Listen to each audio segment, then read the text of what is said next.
আওয়ামী লীগের অনেক নেতা কর্মী শান্তিতে আজকে বাসায় ঘুমাচ্ছে। আমরা চাইলে তাদেরকে এনে জনতার আদালতে বিচার করতে পারতাম। আওয়ামী লীগ একটি অভিশাপ, একটি অভিশপ্ত দল। এই দলের কোনো নিয়ম নীতি নেই। এটি স্বৈরাচারীদের দল। দেশের সম্পদ চুরি করে ভারতে পালিয়ে গিয়েছে শেখ হাসিনা।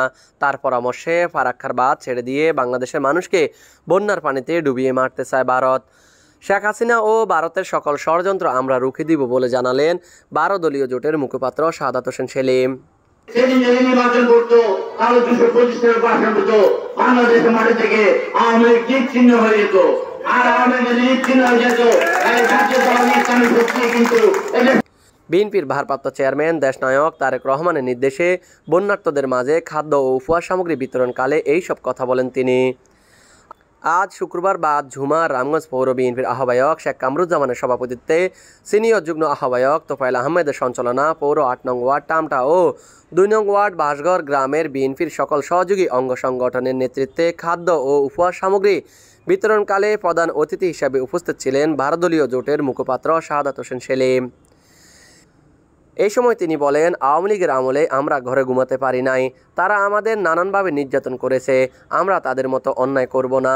দেশে বর্তমানে অন্তর্বর্তীকালীন সরকার রয়েছে। একটি সুন্দর ও নিরপেক্ষ নির্বাচনের জন্য আমরা এই সরকারকে সহযোগিতা করব।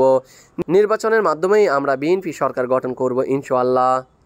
এই সময় উপস্থিত ছিলেন রামগঞ্জ উপজেলা বিএনপির সিনিয়র যুগ্ম আহ্বায়ক মনোয়ার হোসেন, সদস্য সচিব বিপি বাহার, পৌর বিএনপির সদস্য সচিব অ্যাডভোকেট তোফাজ্জল হোসেন বাচ্চু, উপজেলা বিএনপির যুগ্ম আহ্বায়ক নজরুল ইসলাম পিন্টু, আবুল কাশেম, পৌর বিএনপির যুগ্ম আহ্বায়ক আওরঙ্গজেব ভাবলু, শাহিন আলম, লক্ষ্মীপুর জেলা যুবদলের যুগ্ম আহ্বায়ক টিপু সুলতান ভূঁইয়া, রামগঞ্জ উপজেলা যুবদলের সাবেক সাধারণ সম্পাদক কবির হোসেন কানন পাটোয়ারি, পৌর যুবদলের সাবেক সাধারণ সম্পাদক আব্দুল সাত্তার মজুমদার, টামটা ওয়ার্ডের সাবেক কাউন্সিলর আব্দুল সাত্তার, ফ্রান্স বিএনপির কোষাধ্যক্ষ সাইফুল ইসলাম, লক্ষ্মীপুর জেলা যুবদলের সদস্য মিজানুর রহমান ভূঁইয়া, কাউসার মাল, 8 নং ওয়ার্ড যুবদলের সাবেক সভাপতি নূর হোসেন, পৌর ছাত্রদলের সাবেক সিনিয়র সহসভাপতি বিলাল হোসেন খোকন, সাবেক সাংগঠনিক সম্পাদক শরীফ পাটোয়ারি, সাবেক ছাত্রদল নেতা ফরিদ পাটোয়ারি, যুবদল নেতা আব্দুর রহমান মাস্টার, বোরহান উদ্দিন, ইমরান হোসেন মিটু সহ উপজেলার বিভিন্ন ইউনিয়ন ও পৌরসভা থেকে আগত বিএনপির সকল সহযোগী অঙ্গ সংগঠনের নেতাকর্মী।